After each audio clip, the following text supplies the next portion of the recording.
Hello student, welcome to 7 minute series of atomic classes. तो आज जो है 7 मिनट सीरीज में हम पढ़ने वाले हैं एस ऑर्बिटल कर्व को। अब क्या है कि हमने जो है इससे पहले पिछले वीडियो लेक्चर में 1s से रिलेटेड जो है कर्व को स्टडी किया था और उसमें जो है अलग अलग फंक्शंस को जो है एक्सप्लेन किया था। जैसे अगर हम वाई एक्सिस पे बात करें तो साई की बात हुई थी, मोड ऑफ साई स्क्वायर की बात हुई थी, mode of Sai square into 4πa² की बात हुई थी। तो इन कर्व्स को जो हमने स्टडी किया था और हमने जो है क्लियरली एक्सप्लेन किया था कि इनमें एग्जैक्टली डिफरेंस क्या है, कि ये जो फंक्शन है इनका जो है मीनिंग क्या होता है और किस तरीके का डिफरेंस है। अब क्या है कि 1s के कर्व को जो है हमने क्लियरली एक्सप्लेन तो कर लिया था, लेकिन हाँ उसके बियॉन्ड अगर हम बात करें कि 2s का कर्व कैसे होगा, 3s के कैसे कर्व आएंगे, 4s के कैसे आएंगे, या उसके एंड सो ऑन अगर हम आगे वाली एस ऑर्बिटल्स की बात करें तो कैसे कर्व आने वाले हैं। अब देखो इसके कर्व को समझने के लिए जो है कॉन्सेप्ट बहुत सिंपल है। जैसे हम 2s से स्टार्ट करते हैं, फॉर एग्जाम्पल कि अगर हमें 2s के लिए जो है इन कर्व्स को प्लॉट करना है तो हमें पता है कि 2s जो है जिस वॉल्यूम को एनक्लोज करेगा न्यूक्लियस के लिए उसमें 1s जो है इंक्लूड हो जाएगा। तो डेफिनेट सी बात है कि यहाँ पे भी जब इसके फंक्शन को स्टडी करेंगे तो ये जो है न्यूक्लियस से जब स्टार्ट होगा तो न्यूक्लियस पे जो है इसकी वैल्यू क्या मिलेगी, मैक्सिमम मिलेगी, क्योंकि उस पर्टिकुलर रीजन में क्या है 1s वाला पार्ट भी है। तो डेफिनेट सी बात है कि ये भी जो है कहाँ से स्टार्ट होगा, इस तरीके से ऊपर से स्टार्ट होने वाला है।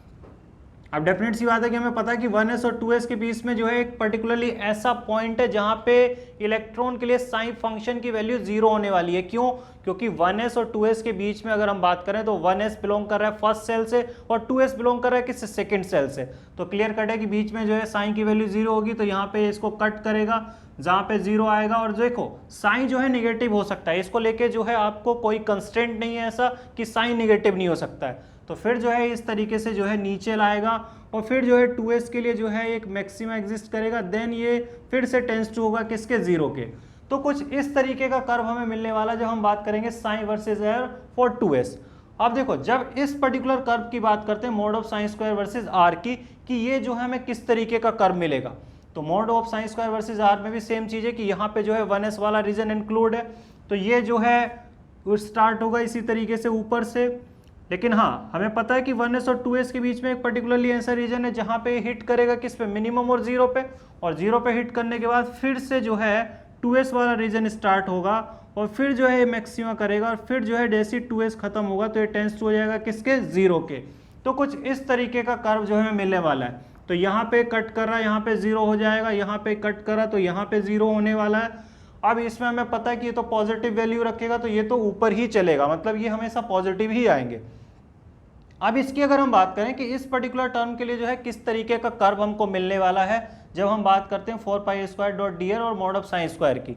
अब देखो यहाँ पे भी क्लियर कट है कि 1s वाला रीजन अगर हम इंक्लूड करेंगे तो यहाँ पे वैसा ही कर्व जो है स्टार्ट होने वाला है। तो यहाँ पे भी जो है अगर हम स्टार्टिंग करेंगे तो 0 से स्टार्ट होगा और ये जो है फिर उसके बाद जो है यहाँ पे टच करेगा जहाँ पे ये टेंस टू हो जाएगा किस, 0 के, और फिर जो है 2s वाला रीजन आएगा, फिर ये इंक्रीज करना स्टार्ट करेगा और ये एक्सट्रीम की तरफ जो है टेंस टू करेगा 0। तो कुछ इस तरीके के कर्व आएंगे जब हम डील करेंगे 2s के लिए, तीनों के लिए जो है। और स्टार्टिंग जो है हमने इसलिए ऐसा किया क्योंकि यहाँ पे 1s का जो रीजन है वो एनक्लोज्ड है, ठीक है, क्योंकि हमें पता है कि 2s का जो बड़ा सा वॉल्यूम मिलेगा उसमें ये पर्टिकुलर रीजन जो है एनक्लोज होने वाला है। अब देखो 2s के बाद जो है अगर हम बात करें 3s की, कि 3s का जो है किस तरीके का कर्व हमें मिलने वाला है, तो हमें पता है कि 3s के पॉइंट ऑफ व्यू से अगर हम देखें तो 1s और 2s के बीच में एक गैप था और वैसे 2s और 3s के बीच में गैप है, क्योंकि हमें पता है कि एंगुलर मोमेंटम के कॉन्सेप्ट से जो है वही जो हमारी सेल अलाउड है जिसका MBR जो है बराबर होगा किसके, NH/2π के। तो बिटवीन डेट स्पेस जो है इलेक्ट्रॉन के पाए जाने की प्रोबेबिलिटी है उसके साइन फंक्शन की वैल्यू क्या है, 0 होने वाली है। तो सेम चीज़ है कि 2s के बाद जो है यहाँ पे ये फिर से इसको कट करेगा 0 और फिर जो है ये पॉजिटिव की तरफ मूव करेगा और डेफिनेट सी बात है जब 3s मूव जो है एक्सट्रीम सिचुएशन पे जाएगी तो टेंस टू जाएगा किसके, 0 के। तो कुछ इस तरीके का कर्व मिलने वाला है। अब देखो यहाँ पे भी ऐसा है कि ये जो है फिर इसको टच करेगा 0 और फिर जो है ये इंक्रीज करेगा, फिर जो है टेंस टू हो जाएगा 0 के, मतलब एक और पॉइंट हमें मिल गया। क्लियर कट है। इस सिचुएशन में भी सेम है कि ये जो है फिर से इसको टच करेगा और टच करके जो है ये जो है मैक्सिमम की तरफ जो है फिर से टेंस करेगा और ये जो है एक्सट्रीम सिचुएशन में जो है टेंस टू हो जाएगा 0।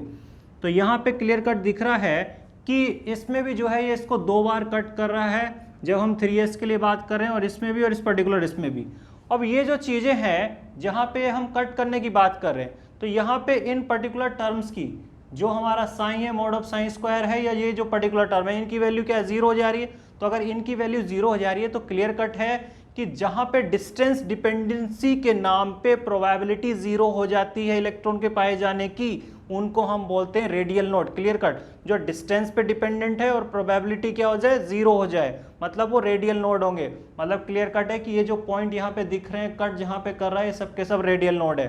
तो रेडियल नोड की अगर हम बात करें तो यहाँ पे जो है आप 3s के केस में अगर निकालोगे जो कि डिस्टेंस पे डिपेंड कर रहे हैं, तो क्लियर कट दिख रहा है कि 3s के लिए रेडियल नोड जो है कितने आ रहे हैं, 2 आ रहे हैं, जो कि आप ग्राफ को देख के क्लियरली एक्सप्लेन कर सकते हैं। इन्फिनिटी को अगर आप कंसीडर करते हो, क्योंकि कई बार क्वेश्चन में क्या होगा कि बोला कि इन्फिनिटी को कंसीडर करके बताइए रेडियल नोड कितने होंगे, तो उसमें इन्फिनिटी वाला जो रीजन एक्सट्रीम वाला उसको कंसीडर कर लेंगे और फिर जो है वो संख्या एक बढ़ जाएगी। मतलब कि इन्फिनिटी को कंसीडर करके अगर रेडियल नोड बोलोगे तो संख्या कितनी हो जाएगी, 3 हो जाएगी। क्लियर है। अब देखो इसके बाद जो है अगर हम बात करें इसके बियॉन्ड कि ये जो पर्टिकुलर कर्व है, इनके जो एम्पलीट्यूड है, इसको लेके कंफ्यूजन रहता है।